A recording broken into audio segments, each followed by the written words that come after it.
Hi friends, welcome to Maha spicy kitchen. இன்றைக்கி நம்ம பூண்டு குழம்பு பார்க்கலாம். இது காஃபு, கோல்டுக்கு, த்ரோட் இன்ஃபெக்ஷனுக்குலாம் ரொம்ப நல்லது. வெங்காயம், தக்காளி எடுத்திருக்கேன், பூண்டு எடுத்திருக்கேன். அதுக்கப்புறம் கொத்தமல்லி, கருவேப்பிலை, இடிக்கிறதுக்கு மிளகு, சீரகம் எடுத்திருக்கேன், மஞ்சள், சாம்பார் பொடி, அதுக்கப்புறம் உப்பு எடுத்திருக்கேன். இப்போ நான் வெங்காயம், தக்காளியும் கொஞ்சம் எடுத்து ஒரு பச்சை மிளகாய் அதில் போட்டு நான் அடித்து வச்சுருக்கேன். மிக்சியில் அரைச்சி வச்சுருக்கேன். இப்போ ஆயில் சூடு பண்ணிவிட்டு கடுகு, சீரகம் போட்டு அதில் நம்ம வெங்காயத்தை போட்டுக்கலாம். ஆனியன் நல்லா ஃப்ரை பண்ணிக்கலாம்.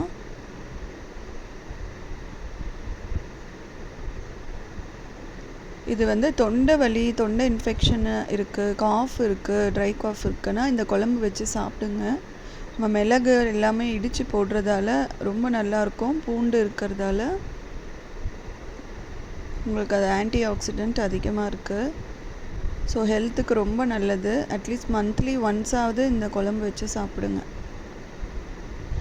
கொஞ்சம் உப்பு போட்டிருக்கேன், ஒரு 1/2 டீஸ்பூன் உப்பு. வெங்காயம் வேகிறதுக்கு.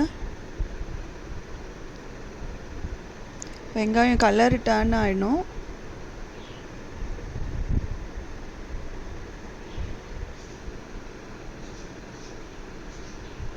கொஞ்சம் கருவேப்பிலை போட்டிருக்கேன். நான் எடுத்து வச்சுருக்கேன் இல்லைங்களா பூண்டு நீங்கள் ஒரு கைப்பிடி எடுத்துக்கோங்க, ஒரு கை ஃபுல்லாக எடுத்துக்கோங்க உரிச்ச பூண்டு. இதில் சின்ன வெங்காயம் போட்டாலும் ரொம்ப நல்லாயிருக்கும். என்கிட்ட சின்ன வெங்காயம் இல்லை, அதனால பெரிய வெங்காயம் சேர்த்துருக்கேன். இதை நல்லா கலந்து விட்டுக்கலாம்.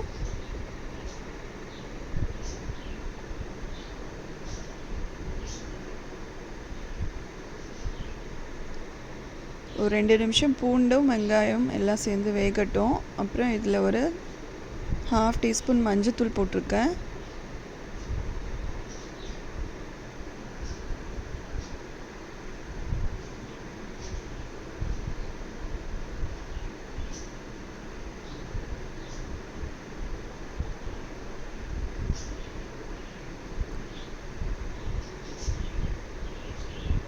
நல்ல ஒரு ஃபியூ மினிட்ஸ் வேகட்டும்.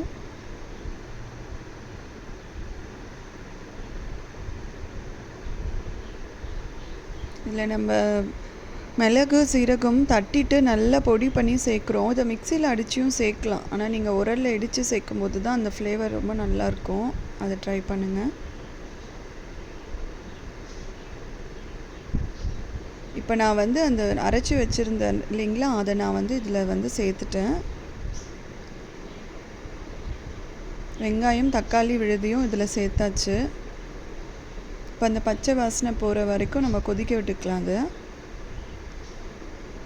இப்போ நான் காரப்பொடி சேர்க்குறேன், குழம்பு மிளகாத்தூள். இது ஆல்ரெடி நிறைய வீடியோஸில் நான் சொல்லியிருப்பேன், நம்ம வீட்டில் ரெடி பண்ணது தான். இது பிகினர்ஸ்க்கு எப்படி மிளகாத்தூள் அரைக்கணுன்றதையும் நான் நெக்ஸ்ட் வீடியோவில் போடுறேன், அப்கமிங் வீடியோவில்.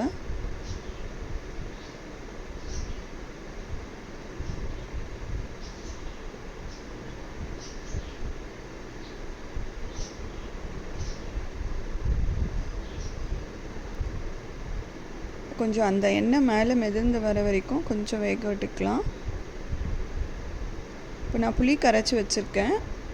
ஒரு டொமேட்டோ சைஸ் அளவுக்கு, தக்காளி சைஸ் அளவுக்கு புளி, அதை நான் கரைச்சி எடுத்துட்டு இப்போ நான் அது சேர்த்துட்டேன், புளி தண்ணி சேர்த்துட்டேன். அதில்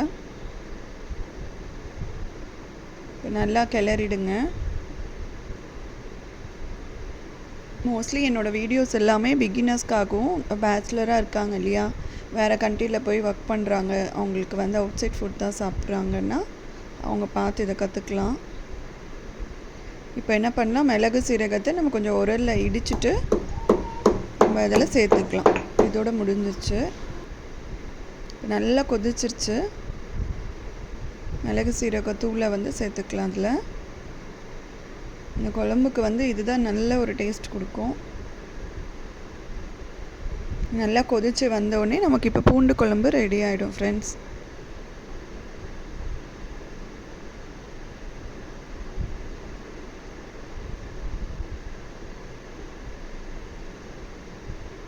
ஒரு 5 நிமிஷம் நல்லா கொதிக்க விட்டுருங்க.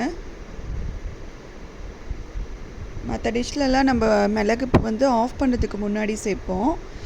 இது வந்து இந்த குழம்புல வந்து நம்ம நல்லா மிளகு சீரகத்தை பொடி பண்ணி போட்டு கொதிக்க விட்டுறணும்.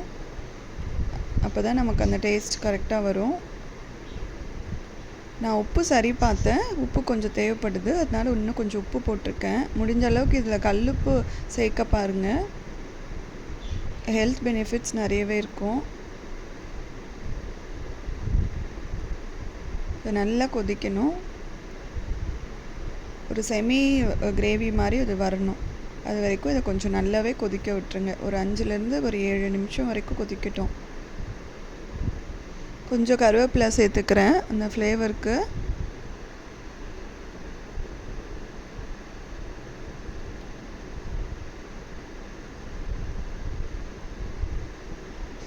நான் உப்பு செக் பண்ணுறேன். அவ்வளோதான் ஃப்ரெண்ட்ஸ், முடிஞ்சிருச்சு. உங்களுக்கு பூண்டு குழம்பு இப்போ ரெடி. ரொம்பவே நல்லாயிருக்கும். ட்ரை பண்ணி பாருங்கள் ஃப்ரெண்ட்ஸ். சப்ஸ்கிரைப் பண்ணுங்கள்.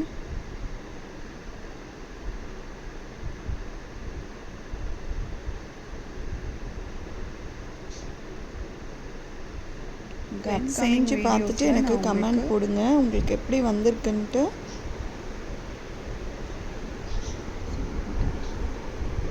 லைக் பண்ணுங்க, கமெண்ட் பண்ணுங்க, சப்ஸ்கிரைப் பண்ணுங்க.